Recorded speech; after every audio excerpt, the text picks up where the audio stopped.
before we went live. It puts Ford now in much better stead with that restrictor plate taken off of the car. 7 kilos then, as they're the joint lightest for change in ballast, alongside Mercedes also losing 7 kilos, McLaren losing 6, Aston Martin losing 2, and Porsche losing 1. Ferrari remained dead neutral with no gain or loss coming into round 3. BMW the only one on the downside, but by a negligible kilo difference. 1 kilo added to the M4 here in Laguna Seca. We're on board with Donnie Linton. He'll be the first of our times heading up onto the charts. So with that lack of data here, with a grid currently continuing to grow past 13 cars, it still leaves things relatively open-ended as to who could take pole position. But with a few of the names I'm seeing on the charts already, it's going to be a bit of a hard task for a lot of drivers to try and get around the elephant in the room, that being the 999, the double race winner and current championship leader, Russell Nash, who currently resides in the pit lane. So we'll stay on board with Donnie Linton to become our unofficial tour guide here at Laguna Seca. It is a fantastic little circuit, this. It has really been quite grand. The last time we were here, I believe, was the HCCL GT3 Challenge for its opening round, and that was a fantastic race to watch back in the inception of that series. So with Donnie Linton, we go barreling out of turn 1 already on the run down towards the Andretti hairpin at turn 2. Our major attacking spot for the race start then. A lot of drivers expecting to get elbows out in this section of the track, rough and early. 45 minutes of racing, of course. We're dealing with half the amount of available time compared to last round in Imola. So out of turn 3 and towards turn 4. Now, this double set of corners is deceptively tough on the drivers just because of how flat and featureless it is. It makes it very difficult for the drivers to get a full scope of the corner geometry as they enter. And by that point, you're very often going to find yourself either going too close on the inside and taking a huge chunk out of those monstrously large sausage curves, or running out wide and understeering. So up through turn 5, now through turn 6 and up the Rahal straight, in towards what is arguably one of the most iconic sections of asphalt in American motor racing history. It's the corkscrew. Turns 7, 8, and 8A. This tumultuous drop downhill is the centerpiece of Laguna Seca. It is what it's best known for. Its verticality goes almost unchecked compared to its fellow contemporaries in the North American circuit. Out through the rainy curve and now through turn 10 on his way down towards turn 11. Donnie Linton closely followed by Josh Harris on his outlap. Of course, we saw a lot out of Harris over the course of that last race, namely in his fight with Linton for that third place. Ultimately, Harris would be a DNF in that race, rather reluctantly so. Donnie Linton down to the line for the first of our times today, a 1:25.547 by the number 24. Next to the line goes the number 86, Jason Leatherby, second fastest. Then across the line goes the 32, Henro Fori, the AM category winner in Imola, now taking the fastest time of the session so far. Then Daniel Hatton takes the fastest time in the 55 by only 4 thousandths of a second, so off to a very, very close start there. Tom van Locke crossing the line third fastest and ahead of Donnie Linton. And we see Steph Hannes, one of our new drivers today, in 5th place in the number 69 Mustang. 999 just across the line at the moment to start a flying lap. Here's Russell Nash. Now, this is the elephant in the room when it comes to qualifying performances.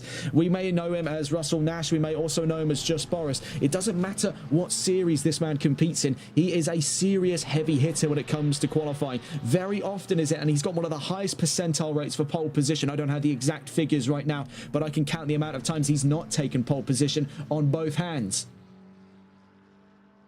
In fact, I'd go as far to say that it's possible to count it on one hand over the course of his coverage here on TRTN across 2 different series. Actually, 3 different series if you go all the way back. That's how long we've been able to follow on with a driver like Nash. We've just seen the new fastest time come out of Lee Evans in the 44, back onto the circuit after missing out, I believe. Was it Evans, or was it, I believe it might have been Oates, as a matter of fact, who missed out on round 2 of the championship. Nevertheless, Lee Evans fastest in the 44 by 77 thousandths of a second, makes for a top 3, all decided within a 10th of a second, but that could quickly be pushed out of line with the number 999 making its way down to turn 10 and 11. Russell Nash not too far from the line then. Hatton now the fastest time, back up to the provisional pole position here with only 5 minutes in to qualifying. It has already passed hands several times, but down towards the line comes Russell Nash on his first flying lap across the line, and is up nearly 2 seconds, over a second and a half, just shy of 1.7 seconds faster than Daniel Hatton in the number 55 McLaren, currently on a 1-2. Porsche with a 3, 4 and 5. Next down towards the line at the moment is Jonathan Barrett in the number 3 McLaren. But our telemetry does appear to be invalidated. We'll see whether or not that's entirely the truth. Down towards the line goes Barrett, and that was the truth. And across the line goes Evans, now up to second fastest, putting himself looking at it here, 430 thousandths of a second ahead of Daniel Hatton. Ooh, we just caught there. Trouble for Hatton down through the corkscrew. That is not going well for him.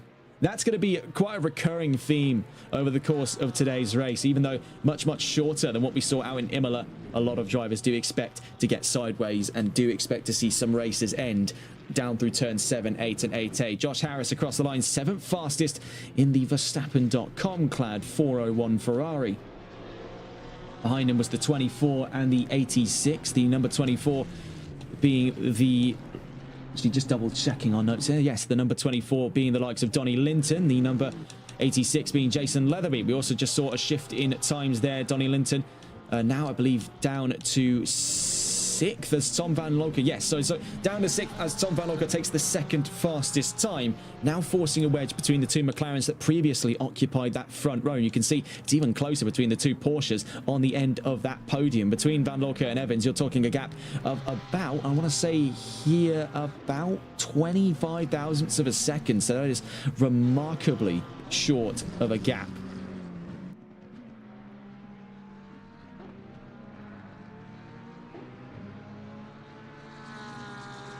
Could actually be more than that by the looks of things here. Oh my word, with Tom Van Locker. Now, just as much as there is that definite threat of losing out on one's race performance, and moreover in today's session losing out on that valid lap down through the corkscrew, let's not take away from the challenge of how many sausage curbs hide around every corner here. And that was out of turn 6 up the Rahal straight for Tom Van Locker. That is one of our major stinging points. The other being down towards turns 3 and 4. Very easy to invalidate times there. Donnie Linton just crossed the line for the 4 fastest time. So back on the redemption drive. The 86 just across the line behind him was Jason Leatherby, still in 10th place. Still yet to see times from Milan Picorni or Leroy Donald, for that matter, with 7 minutes left to go. We're at that halfway mark of qualifying. Right now, it's Nash from Van Locker, Evans, Linton, and Hatton in that top 5. Forey, the AM category winner, still heads up the pack for the AM drivers and is currently on that class pole position, and overall is in 6th place at the back of the 3rd row.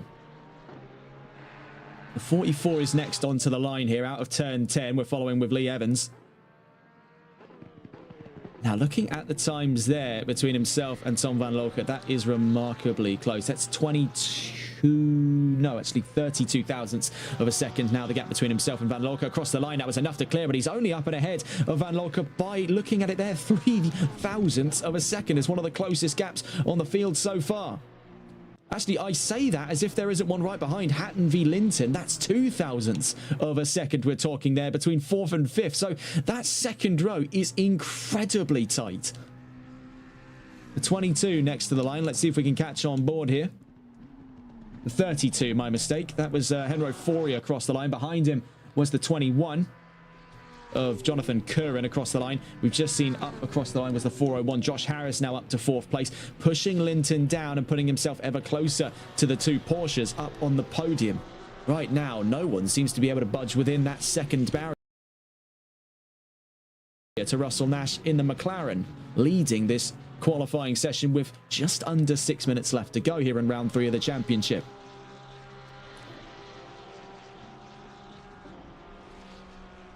5.5 minutes left to go then. He's the fastest up the order for any Ferrari on track. Admittedly, only 2 in attendance for this round. The other being Leroy Donald down in the AM category. Getting a look back into those balance of performance statistics, you find Ferrari find themselves in a very peculiar grey zone here. Normally, they find themselves on either the extreme side of either weight reduction or weight gain in these balance of performance figures. This is a very rare time we get to see Ferrari in the middle. Normally, for the newer cars, they don't get such preferential treatment in balance of performance, just by nature of trying to work out the kinks in the vehicle as it is new to the field. But the 296 nestles itself nicely in and amongst the top 5. And Leroy Donald says, I'll have a look in towards the podium as he puts himself 3rd fastest and ahead of Tom Van Locker by 25, yes, thousandths of a second. 25 thousandths of a second to decide the podium there between Van Lorca and Donald. Van Lorca still with enough time to come back out onto the field and attempt a push up towards second place. Nearest car to pole position right now on that front row is Lee Evans in the 44, 1.418 seconds away from Russell Nash. Next to the line comes the 55 is Daniel Hatton.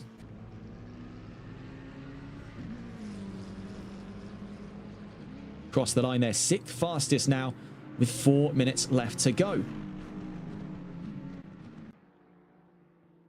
See with Jason Leatherby now forced to the back of the field, 12 cars. Now I think we have had a disconnect there as we were 13 at the start of the session. The 69 across the line, Steph Hannes in 11th place, starting towards the back of the field here on his first race.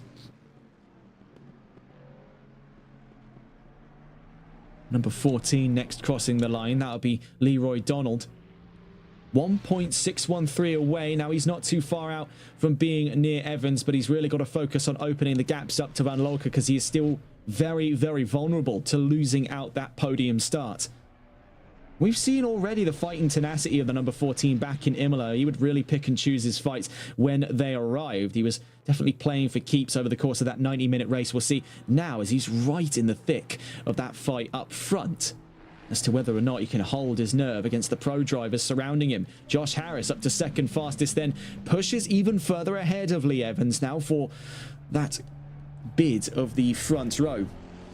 Those two divided by just under 0.2 of a second from second to third, and now pushing the gap ever closer to Russell Nash. And clearly 1.2 seconds is a little too close in the mind of the 999, a consecutive race winner now in the championship, going undefeated through both rounds so far at Brands Hatch and Imola. Looking to make this a hat-trick here in Laguna Seca with 2 minutes and 40 seconds left to go. He's got functionally 2 more laps if he really gives this one hell for leather. Across the line he goes to start another flying lap. We'll catch on with the 999 towards the end of this lap coming. Let's get on board though with the number 14 of Leroy Donald. Now we discussed him earlier on and he's making his way down towards turn 11 at the end of a flying lap. We'll see whether or not it is an improvement for Leroy Donald as we try to catch on board with him to the line here, bringing up the telemetry. It is 0.6 of a second improvement, second fastest for Leroy Donald as he crosses the line here. Bear in mind, Leroy Donald is an AM category driver, very much so surfaced amongst the a swarm of pro drivers in that top 50%. This is really his bread and butter, this track. And you can see it expressed in how confident the driver's been so far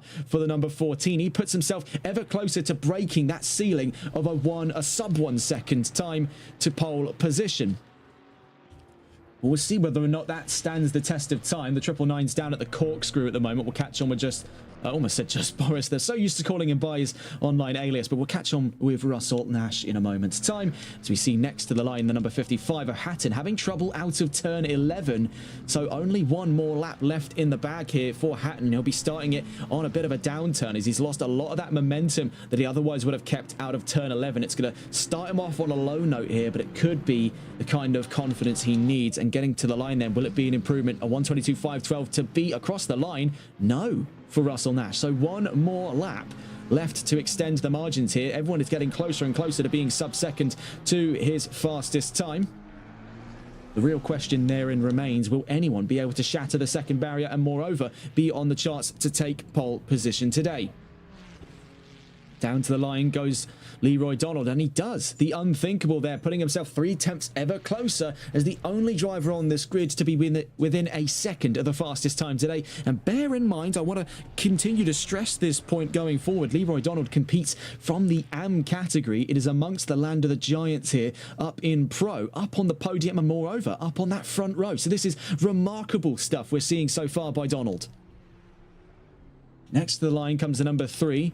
Jonathan Barrett with McLaren. I think we just saw right as we cut away there, Leroy Donald throws in the towel on his qualifying performance today, is satisfied with a front row start. Jonathan Barrett across the line with one more lap left in the bookings here, just at the back of that top 10, but a DSQ again for Russell Nash. So are we seeing what we saw in Imola? It came as a shock to me the last time, but I think I know the kind of game that Mr. Nash is playing now. I think he's realised that qualifying is a bit of a done deal up against these drivers, and for him, he would much rather try for another win from the back. Bear in mind, he did that in Imola. Don't know whether or not he's still got that bid going on with Evans and Oates over the course of the last 2 rounds, but clearly something's still in effect. The 999 now at the back of the field. That promotes Leroy Donald to pole position. So this is really quite something special here. Leroy Donald, an AM driver, out-qualifies his peers up in Pro to take pole position in the 14. Now that is a story. Only 2 more drivers left on the track at the moment, that being Barrett down through the corkscrew and the 44 of Evans on his way down to the corkscrew as we speak, as he heads up the Rahal Straight. Now the number 3 appeared to have been invalidated, so for Barrett, he's down towards the line here out of turn 10, heading to turn 11. Currently now pushed up from, I believe it was 10th just before, now pushed up to 9th place. So it has been a nice and easy promotion to a top 10 start for the number 3. Currently on that AM podium start. You can see how far spread the field is for the AM drivers. Down to the line then comes Evans at the end of a peculiar turn of fate then in qualifying. I did have it in the back of my mind that perhaps Russell Nash would try his same antics from before. And yes, that he has. And it has created a bit of a shockwave, to say the least here, because it's promoted Leroy Donald to pole position. It's promoted Josh Harris to a front row start, Evans to a top 3 start, Van Locke to the 2nd row. So a lot has changed there up in that top 5. Where Hatton as well now promoted to 5th place. We'll get a full rundown of the grid in a moment's time, but what a peculiar end to qualifying indeed. Our only article of news today comes from the British Touring Car Championship. Jake Hill, the 2024 champion, is set to leave the BTCC at the end of 2025 for ambitions to compete in endurance racing internationally. We wish him the best of luck in his endeavours. So, what a bizarre turn of events then, folks. We are looking at something I never thought I would say in my time as a commentator, wherein which the AM category has triumphed in qualifying over their adversaries up in Pro. He is really David against a swarm of Goliaths in this situation. And for Leroy Donald, he stands on one of the best opportunities to elevate this. Bear in mind, half the time we've been dealing with for today's race coming, compared to where we were in Imola with a 90-minute course of racing over the course of round 2 of the championship. We have half the time, and therefore half the available opportunities, in theory, for Russell Nash to take home a win. He starts from 13th. Now, we've seen him carve through the grid like a hot knife through butter. Is that going to be the same case on a track much tighter than the confines of Imola's FIA Grade 1? We are in the land of Grade 2 here. This is IndyCar territory we're talking about.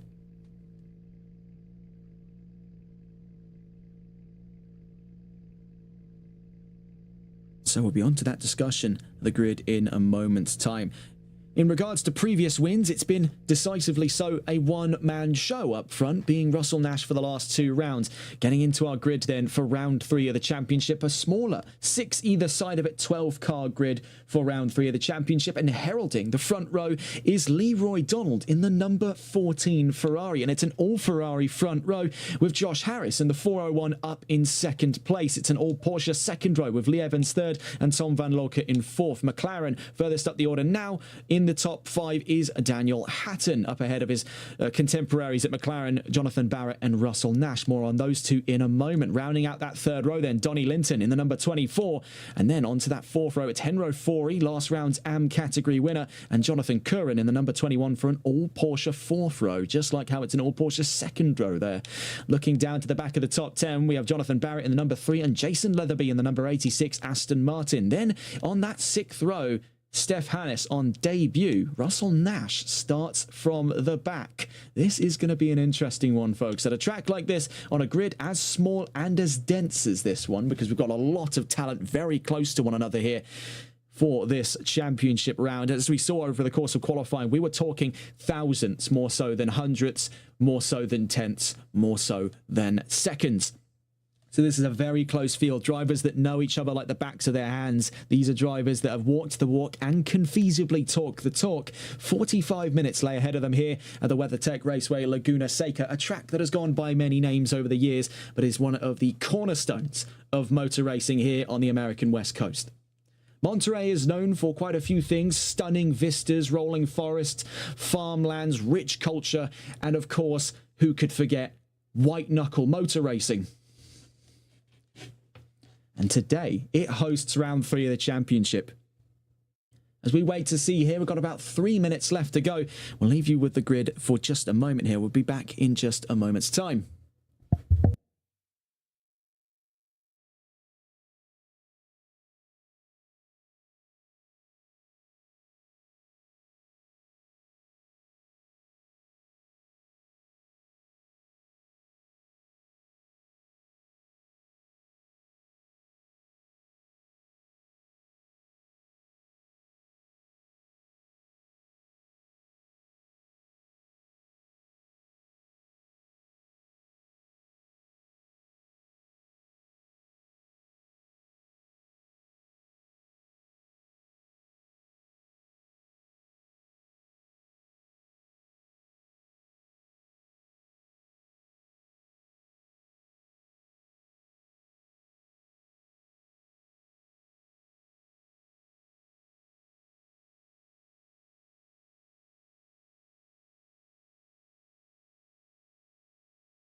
And we return with just under 2 minutes left to go. Now, to talk about that mid-race segment here, between qualifying and the race itself. Now, last time that you joined us here on TRTM for the coverage of the MSC ClubSport Series here in Season 2, we discussed one of the more recent additions to the world of rallying, that be the Lancia Ypsilon HF Rally 2. Excuse lump in my throat there.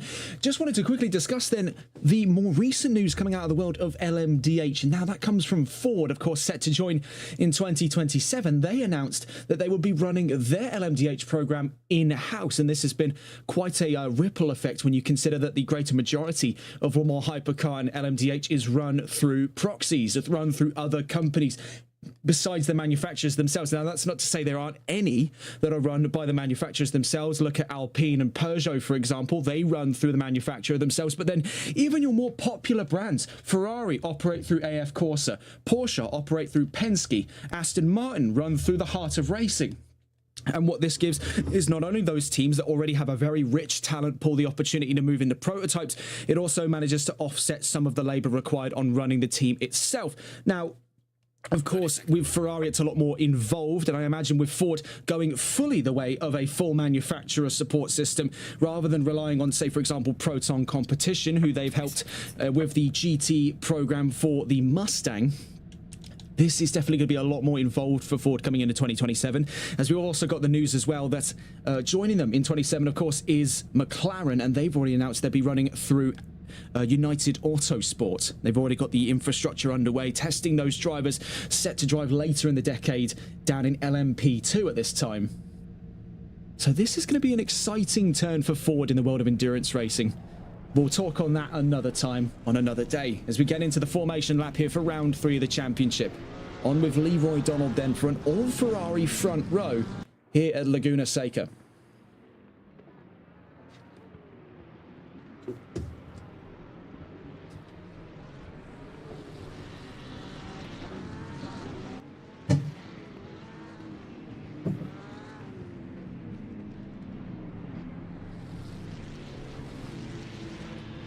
I can only begin to imagine, really, what the pressure is going to be like on Donald to perform here. He's up against quite the stern customer when it comes to a good side-by-side clash. He's got Josh Harris for company. That was a real highlight of that last round, was many of the exploits from quite a few drivers, including Harris, in that fated clash for P3 on that field. That was very, very close fought for.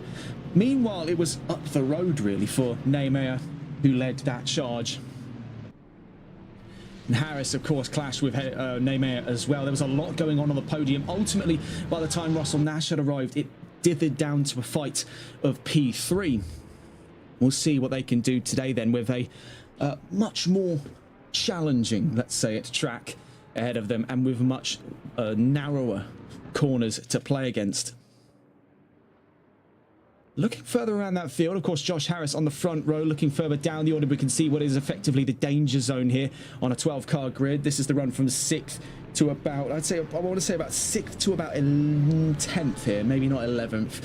6th to 10th here. That's the major crunch zone, especially when you consider that deliberately backing himself onto the rear of the field in 12th position is Russell Nash, and he'll be able to soar all the way up into that danger zone where the crunch is expected to happen down to the Andretti hairpin.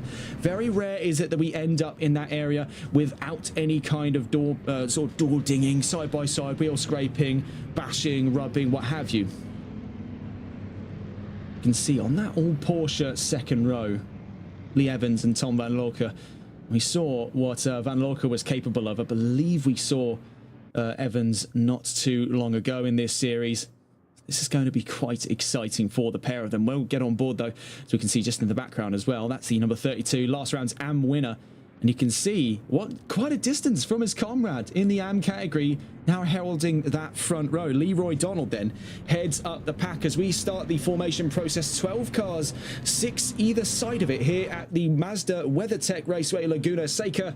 Here for round 3 of the MSC GT3 ClubSport Series in Season 2 as we head down towards the line. 45 minutes against the clock, and we're green and racing here in Laguna Seca. 45 minutes then against the clock. Down towards turn 1 we go already. You can see side by side, a little bit of contact, a little bit of bumping, scratching and banging there in the middle of the pack as it becomes a massive catastrophe for several drivers, among them Donnie Linton and Tom Van Lorke. And you can see already dropping down a few positions as well. I believe was Barrett in and amongst the fray, heading down through turn 2. Looking up the field in the meantime, Evans has been able to surf the bedlam of the 2 Ferraris to take the race lead.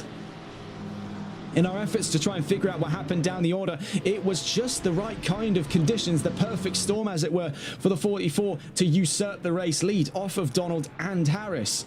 A great start then by Lee Evans.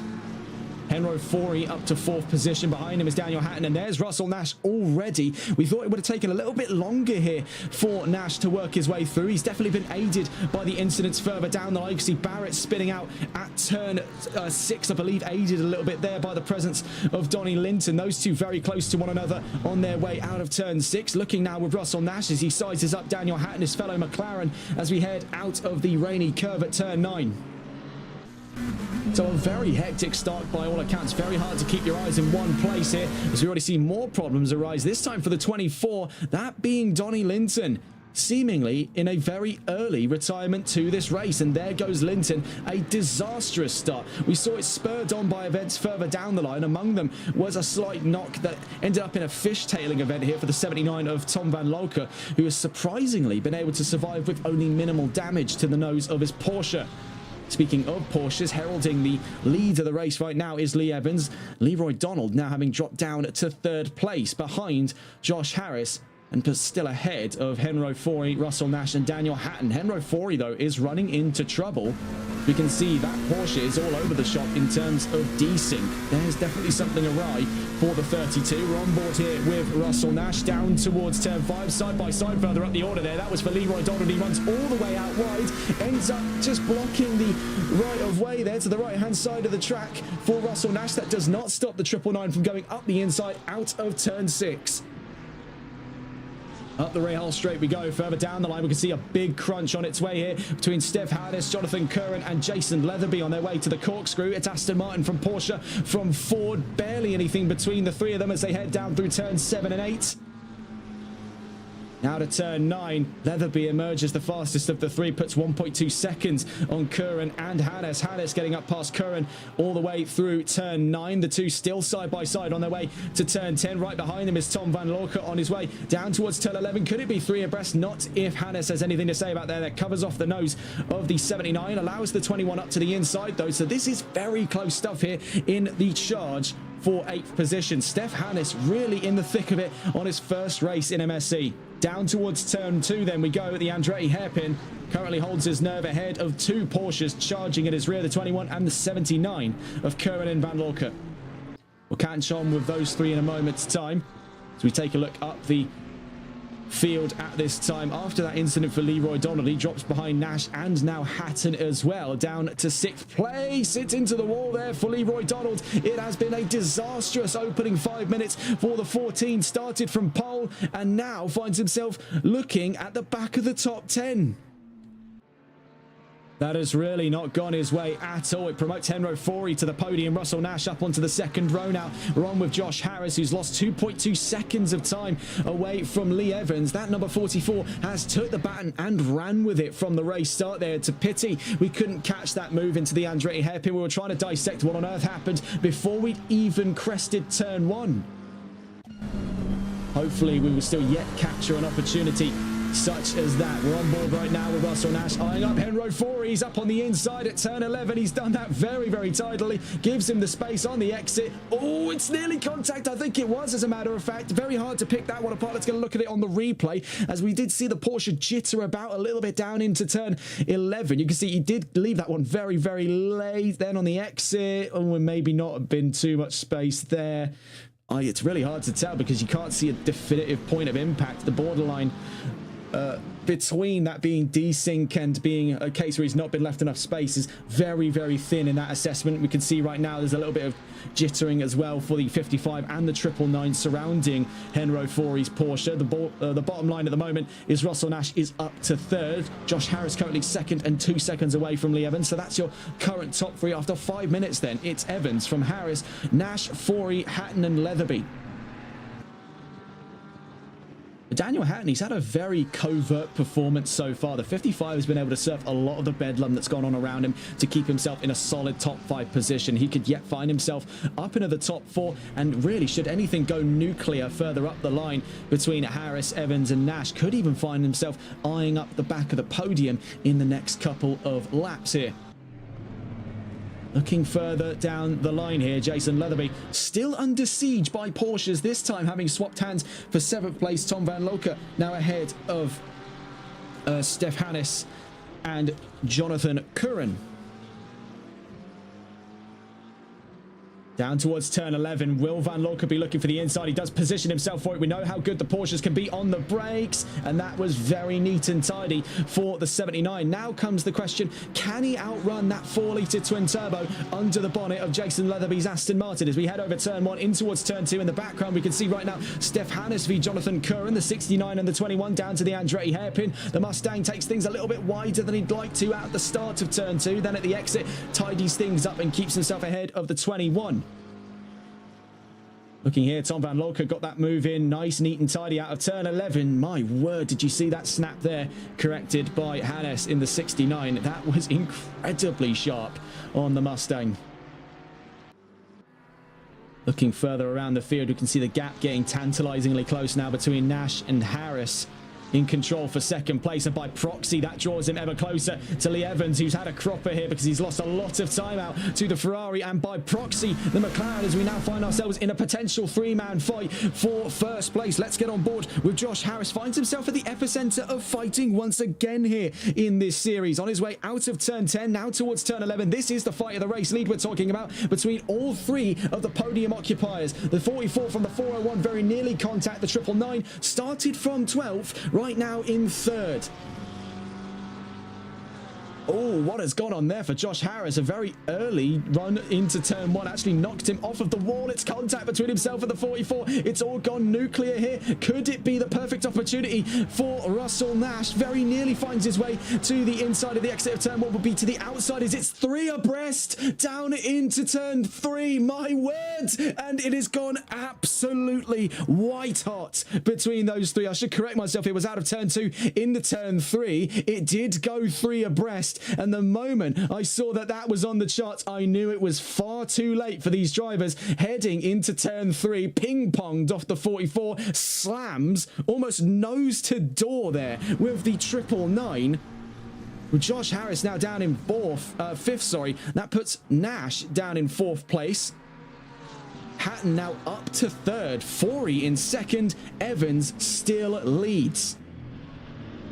And we can see the gap is getting closer and closer between the 2 Porsches up on the front row. Speaking of Porsches, here's Jonathan Curran trying to size up Leroy Donald, who since his rather unappealing start by all accounts there, considering where he started the race and where he is right now, is slowly building the time back up to Leatherby. Let's get on board, though, with our two Porsches at the front of the pack here, on with the defending point of view with a seemingly struggling 44. Lee Evans, something of the magic of that opening couple of laps has started to dissipate here. The pressure may be starting to pile on. Something is not awry. Something is not okay. Something is awry with the 44. Staying on then with Evans. Oh, was the graphic there a little bit shy? Didn't want to come out to play. This is the fight for first place then. You can see in the background a big snap of oversteer over the exit of turn 3 for Daniel Hatton. He finds himself ever closer right now, just looking around a second between himself and Russell Nash as we head over to turn 5. We're on with Lee Evans, who right now heads up the charge, has led every lap since the race starts. Down into turn 6, running out wide as we start the run up the Rahal straight, because he Henro Fori only 3 tenths, now 2 tenths, now looking potentially at 1/10 of a second as we head down into turn 7 and 8 here at the corkscrew. And I am not really sure how to dissect what on earth the 32's line was, because he's desyncing all over the place. Let's look behind them very quickly just to see what the state of affairs is going on here between the two McLarens. It's an all Porsche front row, but it's all McLaren's second row here after that calamity down at turn 3 the lap before. Russell Nash now down to 4th, Harris down to 5th. The only survivor of that 3 abreast incident at turn 3, Lee Evans, who continues to lead this race by 7 tenths of a second. We're on with Russell Nash as he chases down Daniel Hatton. Let's see if we can get a look on board with the defending point of view here in the fight for 3rd place. Hatton had an exceptional qualifying start, and then with the race he's had a rather solid start by all accounts. Contact between himself and the 999 though has definitely solidified his move away from the top 3 as he drops now down to 4th, half a second already appearing between himself and Russell Nash. The chain has slipped off the 999 and let loose the hounds of war that is a very upset Russell Nash after that incident at turn 3, and that is a dangerous concoction one plays with when you choose to upset a driver such as him. Leatherby we're on with now, the 86. Jason Leatherby fighting with Jonathan Curran for 8th place down in the crossover point between AM and Pro. We see trouble for Curran though out of turn 4, and it's the same kind of problem that ran into the direction of the 14 of Leroy Donald a few laps ago. Now befalls the 21 of Jonathan Curran. Steph Hannes could find his way up to 9th position there. You can see the Mustang emerging from turn 4 as we head up to turn 5. That was quite a knock against the wall for Jonathan Curran in the 21. One does wonder whether or not that's done any steering damage for the 21. We take a look here on the run up towards turn 6, pardon me, as we are on the cockpit view of the number 21 of Jonathan Curran. Right now doesn't appear to be anything too bad in terms of damage. The front aero is obviously going to be a little less efficient now for Curran over the course of the next couple of laps, but it doesn't appear to be the worst case scenario, which is a loss of the steering system side by side between Henro Fori and Russell Nash. You can see phasing through his nose there. What on earth went on between Fori and Nash? Down towards turn 3 we go. A very difficult one to follow this time around. Henro Fori, something is not right with his connection there, and quite apparently so when you just watch Russell Nash phase shift through his engine. Well, not where his engine would be. That's a rookie mistake. Through his nose. So used to the front engine cars here to forget the fact that I am literally looking at 3 cars that don't have the engine in the front. The Porsche couldn't even be further away from that. It's at the back. Trouble out of turn 6 there for Henro Fori. He still finds himself on the podium. So with every dark cloud comes a silver lining. We see that was a surrender of position, had ever I seen one, by Lee Evans. We saw all the way to the left-hand side up the Rahal straight. What is going on here for Evans? We're just over 10 minutes into today's race. It has been bedlam as we already have one DNF from Donnie Linton. Looking around the field, Russell Nash now, after just over 10 minutes of racing, leads here in Laguna Seca. Right behind him is an incredibly tight fight for second place between Lee Evans, Henro Fori and Daniel Hatton. Tom Van Loka at the back of the top 5. Josh Harris down to 6th and with sizable front end damage. Leroy Donald in 7th and closing the gap. Jason Leatherby in 8th and Jonathan Curran in 9th. Steph Hannes in the top 10, very close to taking 9th off of Curran, and Jonathan Barrett in 11th. What on earth has gone on then over the course of today's race? Barely into the halfway mark, and things have already gone absolutely nuclear. Into the pits then goes Josh Harris.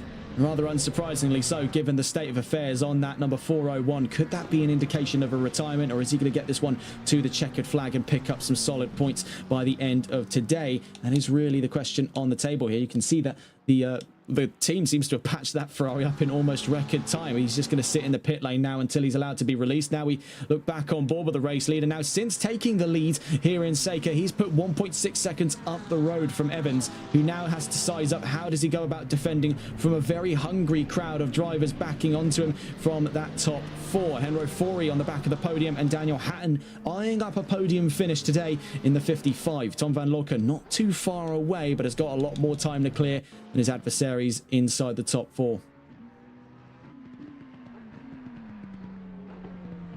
So 15 minutes in, and what a race start it has been. Plenty of action, plenty of drama, but the bottom line, all but reassured, Russell Nash leads here in America.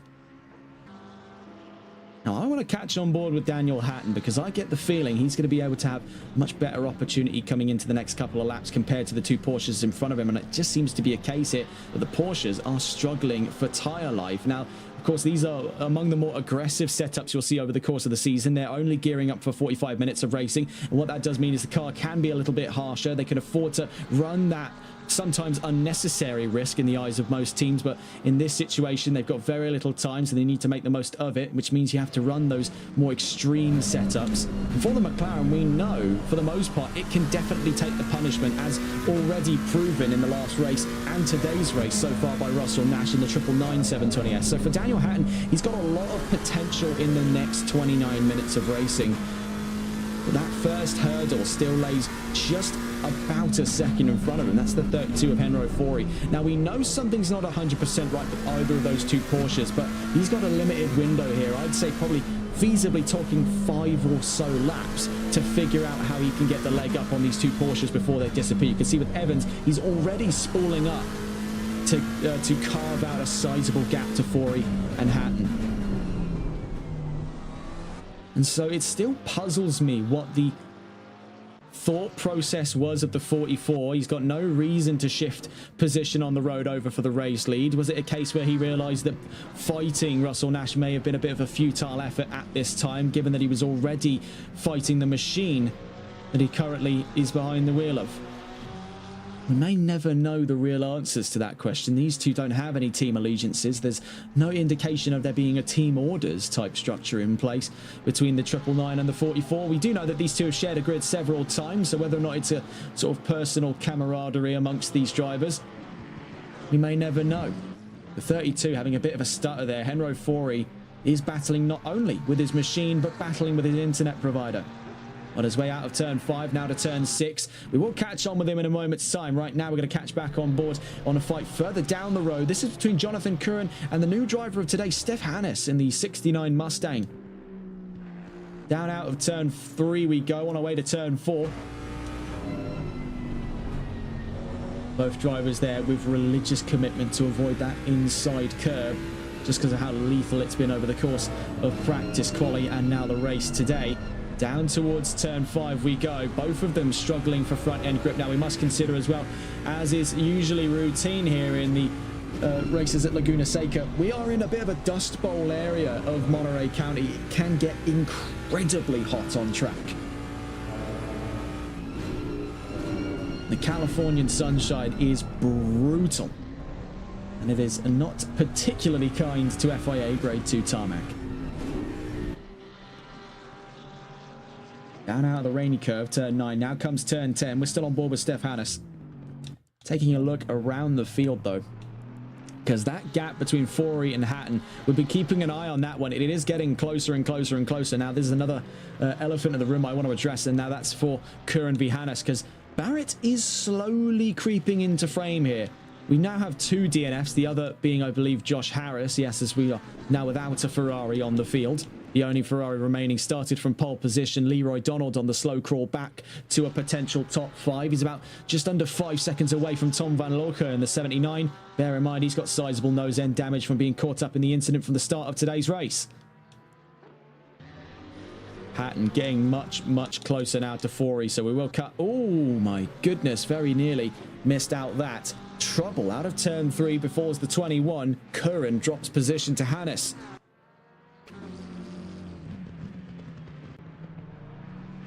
Jonathan Curran already having one major knock with the wall at turn 4. Now it comes even before the corner, as he was on the inside wall on the exit of turn 3. Oh my word, something wrong there with the number 6. I think Curran may be out of this race. Pulls it in then off of the gravel on the exit of turn 6. And yeah, that's the 21 out of this race. I must say, it has been brutal here in the WeatherTech Raceway Laguna Seca. It has not been forgiving for any drivers on this field. We started at 12 cars. We are now down to 9. The death toll is on the rise here in round 3 of the championship. Imola was rather brutal. Let's not make any mistake of it. Now, we're not talking the record highs we saw this season, a record 9 DNFs at the opening round at Brands Hatch. But it's getting up there. We're already 3 DNFs into this race. 25 minutes left to go. We're only 20 minutes in, just before that halfway mark at this time. And this track has not been kind. It has been many things. Kind was never one. Trouble up the order there we saw for Evans, a less than ideal exit of Corkscrew. That is going to invite an opportunity in for Forey and Hatton. These two on the warpath here on the second row. Now, to bring up those results from last week once more, last time we were here, we were looking at the AM standings. I want to get a look back in the results just to bring up. We had 6 DNFs, Harris, Horton, Curran, Guasco, Beraldo, Picorni, and Miller. This has not gone particularly well right now for Harris. He's now 2 DNFs in a row in the 401.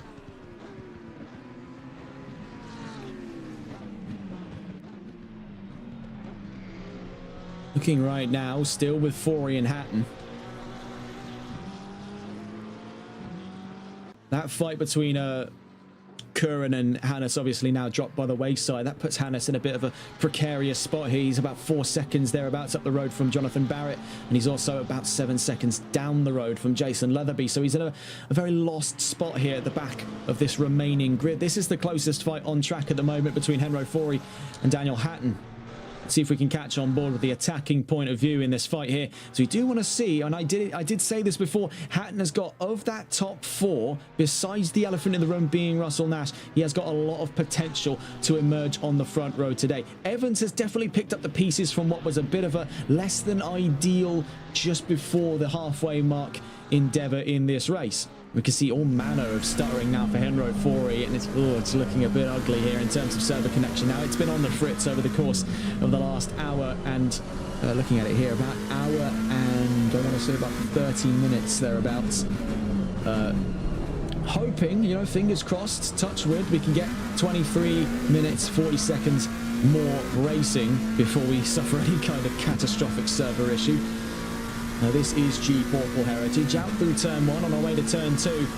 A massive falter in the favour of Daniel Hatton on the exit of turn 11 has forced himself out of that fight for third for the time being. Now 1.2, 1.3, now 1.4, 1.5. So the gap continues to head up against Forey and Hatton. Looking around the field here, and as mentioned before, Steph Hannes in a very odd position. He can't really find ground either side of it. Barrett's not catching up fast enough to be in the fight for 8th, and Leatherby isn't losing exactly the gap between himself and Steph Hannes.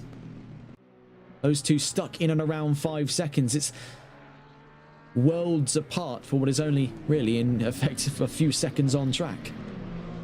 Looking here with Henro Forey, and you can see that ping marker next to the manufacturer's logo on your bottom left-hand side of the screen is indicating red. We are in dire straits here for connection conditions for the 32. He's not the only one facing problems such as these. The only other driver currently in the red is the 86 of Jason Leatherby. There could be risks of disconnects from both of those two drivers.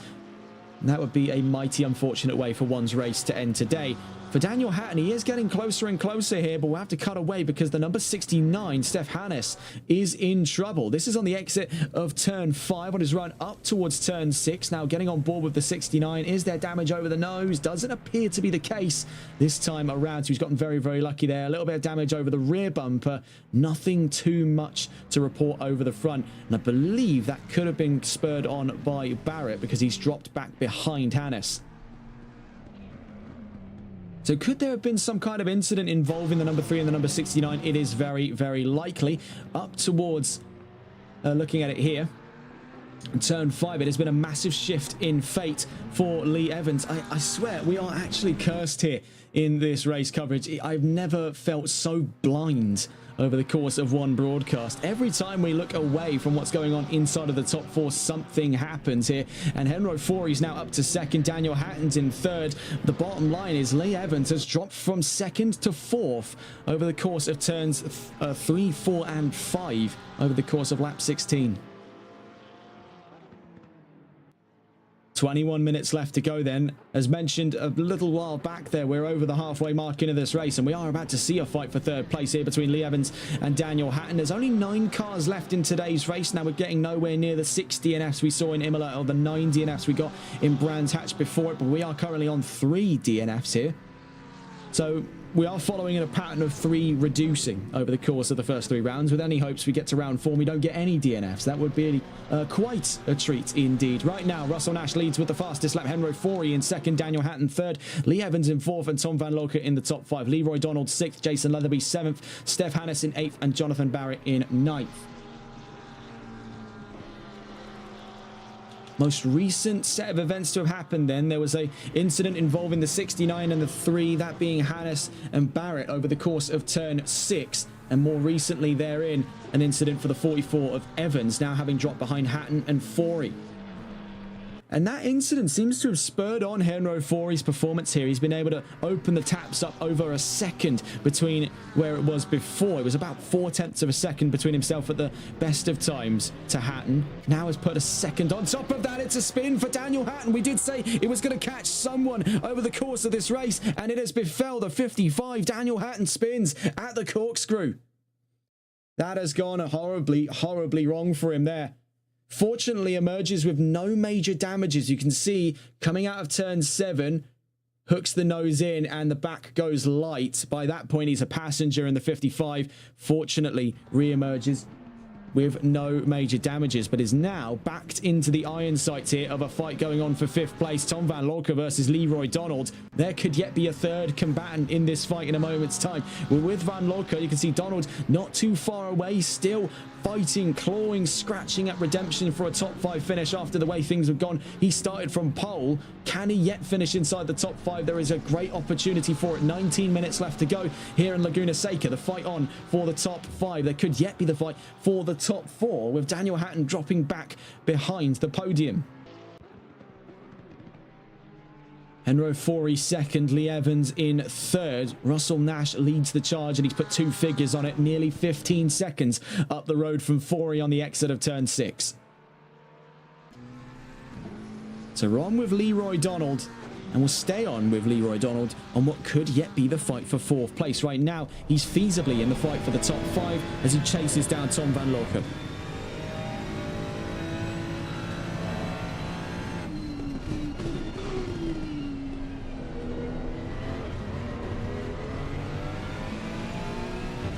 What a fantastic view it is getting on board with the car heading down that section. It is unlike anything in the world of motorsports, that drop downhill through the corkscrew. One of the most iconic sections of racing.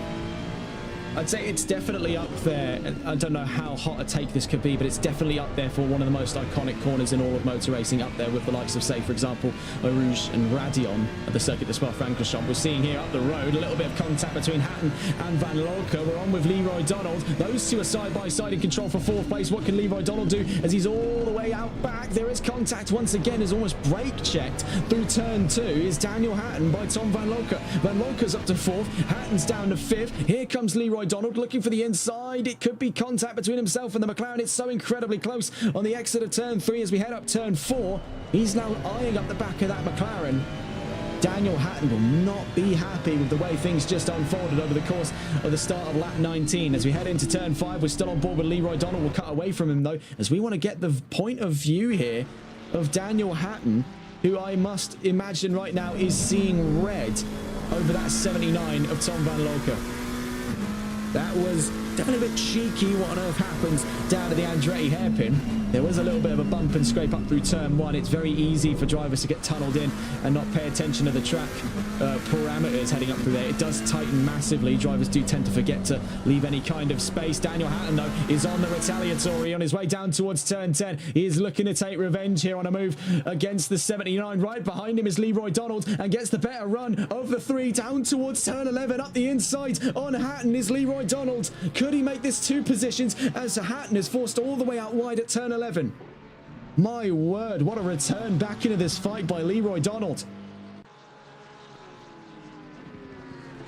Surfed some of that mayhem going on between these two in through sector 2. Now to put himself ever closer to a fight against Tom van Locher. Leroy Donald is back in the fight in the top 5. What a return to form then over the course of this race. We did think him down and out after that major calamity at the race start for the number 14. A fall from grace, as one could suggest. On the exit of turn 4, though, he is vulnerable to Daniel Hatton, so he is going to have to start gauging up. Can I hold the inside down into turn 5? Leroy Donald does think of it, and he's going to make this one very difficult for Hatton. Hatton goes the long way around and up turn 5. Now on the run uphill towards turn 6. You can see he's giving it the suggestion of a move to the inside, though he wouldn't dare.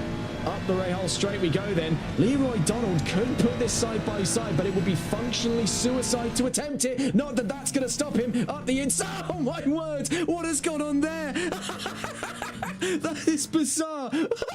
Look at this. It's like a homing missile on this run uphill. What's this? That is iRacing level stuff. That is unbelievable crash out. Watch. Homing missile. Bang. That's brilliant. Oh my word. Oh, what has gone on there for Leroy Donald? He's had an absolute rotter.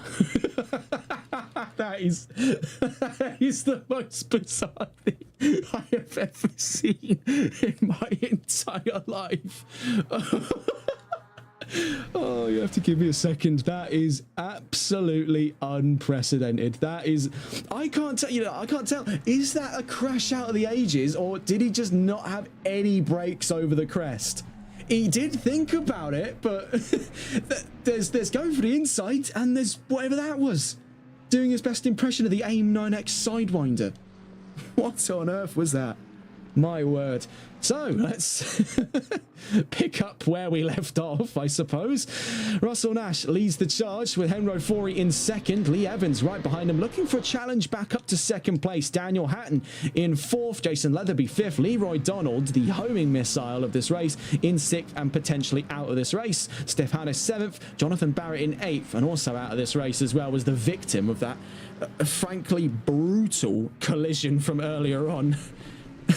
That being Tom van Locher. I have no words, which is why you'll have to give me a moment on how exactly do we go about discussing what on earth happened between those two over the course of that race there. Well, racing incident, I should say.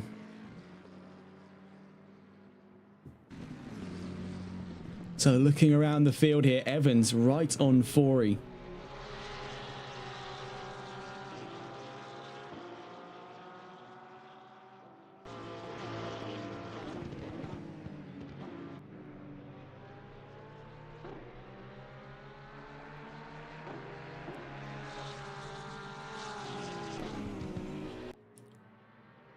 So stay on board with Lee Evans in his fight against Henro Fori for what is now the podium positions of round 3 of the championship. Sorry, I am still just reeling from whatever on earth that was. I don't really see if I don't really see Leroy Donald seeing round 4 if that was an intentional incident, because that, oh, it's not looking good. It is not looking good for him at this time. As a matter of fact, let's just get a look at that on the replay again. I'm still absolutely gobsmacked. We will catch on board with these two in a moment's time, but let's just get a look at that on the replay. I do not have words in the in the dictionary that could accurately describe the... Look at that. Oh, that's absolutely brutal. Side by side and up through turn 2 goes Lee Evans on Henro Fori. These two still squabbling for position. Now back into control of it is Lee Evans. Both of them running out wide through turn 3. On the run to turn 4, Henro Fori loses a lot of steam there. So finally got it nipped in for turn 2. Lee Evans now up a second on Henro Fori, back to second place. The question is, with 21 seconds dividing him from Russell Nash, is the chance of a race win even on the table at this time with 11.5 minutes left to go for Lee Evans?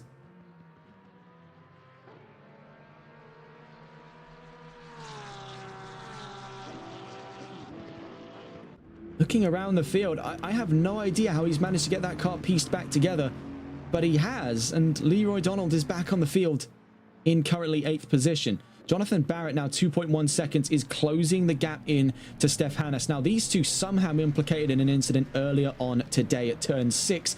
We still do not yet know precisely how that unfolded for the Ford and the McLaren.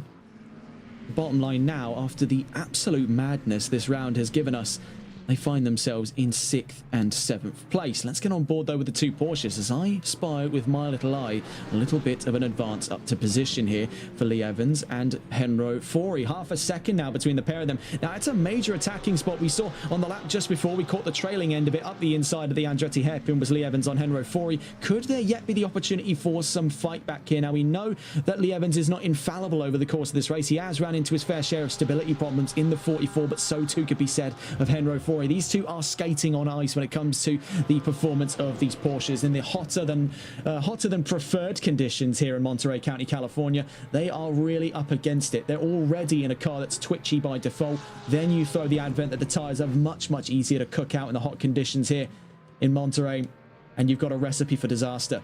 For Lee Evans, though, he's 1.1 seconds up the road. Henro Fori doing a 50-50 grind over the far side curbs on the exit of turn 6 up the Rahal straight. Now as we head into turn 7 and 8 there, just under 10 minutes left to go. I am really at quite a loss for words over the course of this race. Jonathan Barrett finds himself in trouble.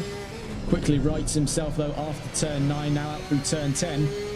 Has lost a lot of time, though, to Steph Hannes. That chance for 6th place may have just been scattered to the wind there for the number 3. He'll be preying on trouble for the 69 up the road. So looking at where things stand with 9.5 minutes left to go on what I must say has been one of the more bizarre races of my commentary career. Russell Nash in 1st place. Now, I wouldn't say it's my most bizarre race. That would be a story for a different time.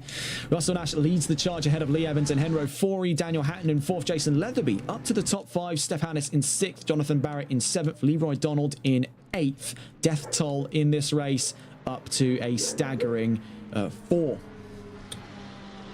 4 in quite spectacular fashion, I must say as well. We did have 3 DNFs over the course of this race. For those of you just joining us now in the trailing minutes, let's just get a look at the highlight of today's race. Now this is not necessarily an overtake, but it's something. It's from the perspective here of Leroy Donald. Tries to go up the inside on his start, the corkscrew. I don't think there was ever the suggestion of slowing down. That guy takes me by surprise every single time it happens. It's just fantastic.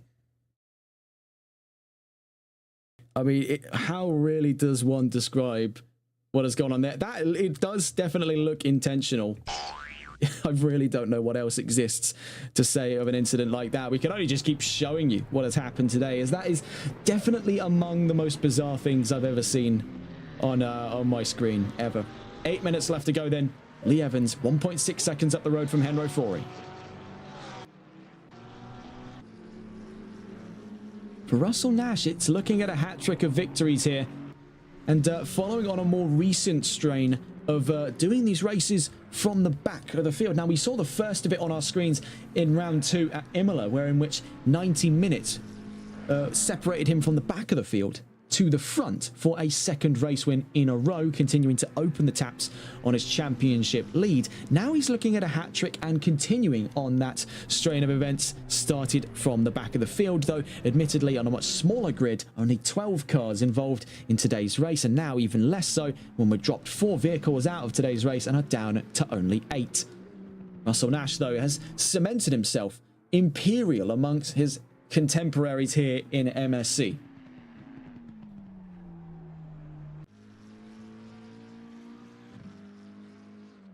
Just caught here with Daniel Hatton down in 4th place. Now, I did say earlier on Hatton had a lot of potential, but I think a lot of that has sort of been kicked out of him there. The wind has gone from his sails after that incident down at the corkscrew a few laps ago. And now he's basically been playing for the last couple of laps here from the start of, say, lap 23 to where we are at the moment. He's been playing a lot of this a lot more cautiously.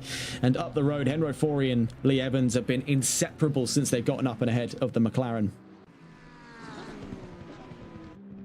So looking up and around the field right now for what the state of affairs is looking like for the 2 Porsches. We're on with Lee Evans. Henry Faury now 2.2 seconds down, now 2.3 as we head into turn 3.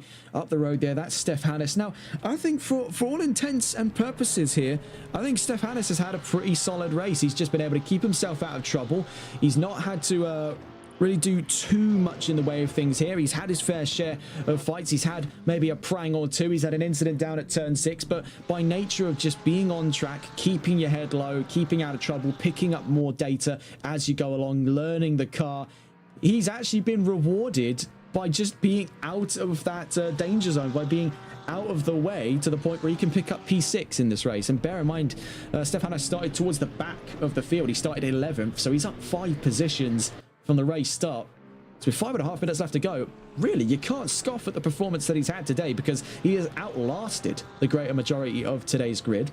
He's put 5 positions on his performance from the start of today's race. So that is, by all accounts, a pretty solid debut for Steph Hannes. So that's onwards and upwards for the 69 heading into the future. Looking at where things are concerned in regards to the AM category, it's Henry Faury that right now is lapping the number 69 Mustang on his way up round turn 1, that is looking for a consecutive AM category win. Took his inaugural in Imola after Connor Johnson took the AM category win for Aston Martin back in Brands Hatch. Henry Faury looks to put back-to-back victories in the AM category to extend his margin over the lead. Now, the only other driver that was going to challenge his tenure for the championship heading into round 3, sadly, was not present with us this week. Now, looking back through the results and into the championship standings for the AMs, it would have been Alfredo Pereira Vigo. He had quite a solid race in Imola last round. He puts himself joint first, but that is a very short-lived lead of the field, as Faury is going to open the taps, as it were, on that performance. Looking in the pros, of course, it is going to be quite a long distance for anyone to catch Russell Nash right now, but for Lee Evans, he'll be moving up into a very confident 2nd place in the championship, currently joint 2nd with Thomas Neymeyer, who had a really standout performance over the course of Imola in round 2. We only find ourselves now with 3 pro cars left in this race. I got a little bit confused there. 3 pro cars left in the race. Right now, 1, 2, 3, 4, 5 AM cars. So for the first time in quite a while here in MSC, we find ourselves with a majority AM grid by the end of the race.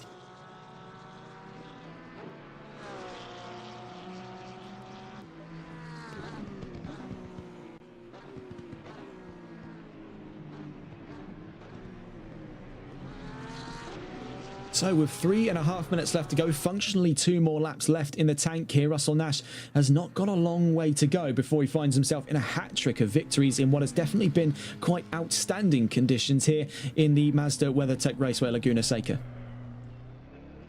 A little bit more of a somber note than I would say than what went on in Imola. There was plenty of fights to discuss over the course of that race, and bear in mind that was double the length. There was that element of strategy involved, as being an endurance race on the calendar. There was that extra strategic factor that a lot of drivers were playing into, but with these 45-minute races, you were expecting things to be a little bit more moment-to-moment snappy, and it would kind of carry the whole distance. But really, Laguna Seca seems to be one of those great divider tracks. It is either love it or hate it, and it's make or break for a lot of drivers. And in the most case right now, it has been break, with 4 DNFs, one of which in catastrophic fashion down at the corkscrew. I don't think Tom Van Lorca is going to be particularly happy the way things unfolded in this race. He was basically a casualty involved there. Now, I don't want to go and cast blame because it's not my position to do so, but let's just get a look one more time. I promise this is the last time we do this today. For those of you still joining us from chat or have just joined us now, we're going to look at what is undoubtedly one of the major defining points of round 3. This was from Leroy Donald in his fight against Daniel Hatton and Tom Van Lorca for 4th place. This looks intentional. I'm gonna be honest with you, man. It just looks intentional. The fact that he didn't think, okay, you're gonna be turning left, my brakes have stopped working, I'll hook it out right and just go into the gravel. This was heat seeking. This was radar guided by Leroy Donald. Let's not make a mistake of it. It looks pretty it looks pretty intentional in my books, but that's for the stewards to decide. I mean, that looks like a death sentence really for Leroy Donald if that does rule the way that I'm thinking it's going to.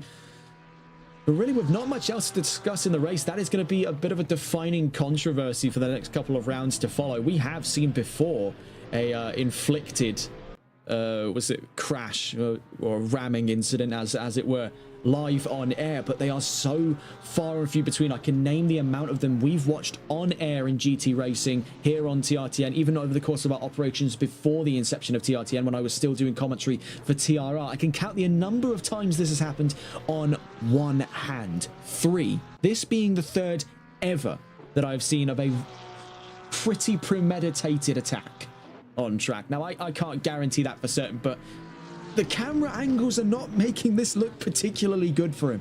I will be completely honest about that. More trouble now for Steph Hannes. He pulls it to one side here on the left-hand side on the run up the rail straight. There appears to be something critically wrong with the engine. He can't get the car going.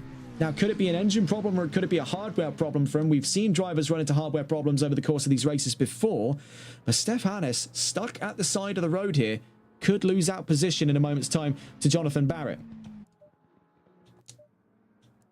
Actually, as a matter of fact, has lost out that position to Jonathan Barrett. It's just waiting for a verification of that. But what has happened to Steph Hannes? It was, by all accounts, a fantastic opening race for him. Well, nonetheless, down towards the line then, with only a few more seconds left to go here as we cross the line. 3 race wins in a row for Russell Nash at the end of what has been a very bizarre round 3 of the championship here in MSC GT3 ClubSport Series here in Season 2. 3 race wins in a row as the checkered flag drops for Russell Nash.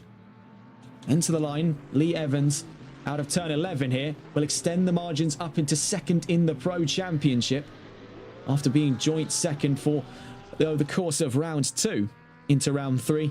He crosses the line now definitively on that podium heading into round 4 onwards. Then to the line comes Henro Fori for the AM category win. So we saw our Pro category win. Henro Fori takes home the win for the 2nd race in a row here in the AM category. A fantastic job then by the 32. Much like the win surrounding the Pro category driver, Russell Nash, it has been a very bizarre story to recount.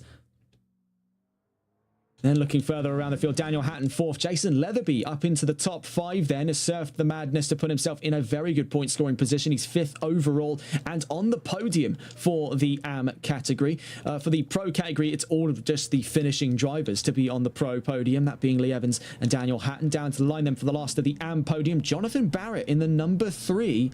After a very bizarre incident to have befell the new driver for round 3 of the championship, Steph Hannes in the 69 Mustang, crosses the line. He's on the podium, division 3rd, 6th overall. Steph Hannes could be a DNF here with only 3 laps left to go. Leroy Donald finishes this race division 4th, 8th overall. We'll wait for the final confirmation of this, as it could actually be a case where Donald finishes behind Hannes. We did see Donald leave and then, I believe, join back, which is a bizarre one. Actually, no, that was a different driver. I believe that to be Linton after the very early incidents of today's race. Still trying to piece together what is going to happen here for Steph Hannes.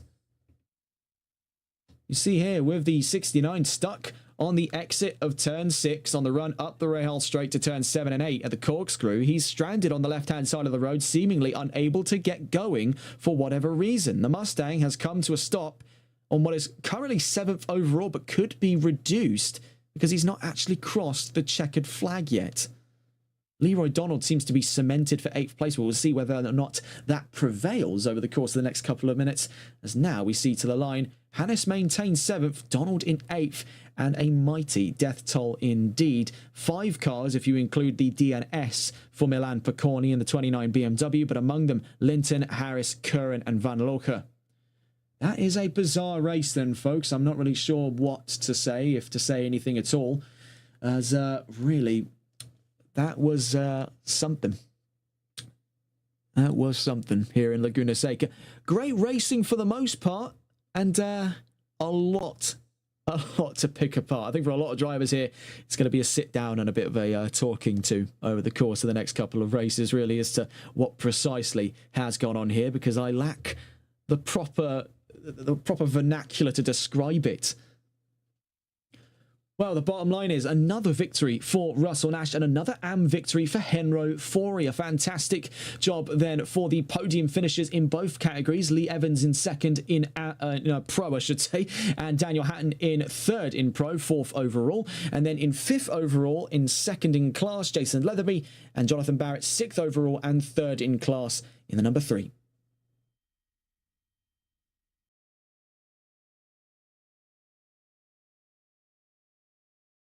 That's all from us here on TRTN. Do forgive me for the awkward pauses in the commentary, really. I am still trying to mentally piece together what on earth I've seen of the course of this race, and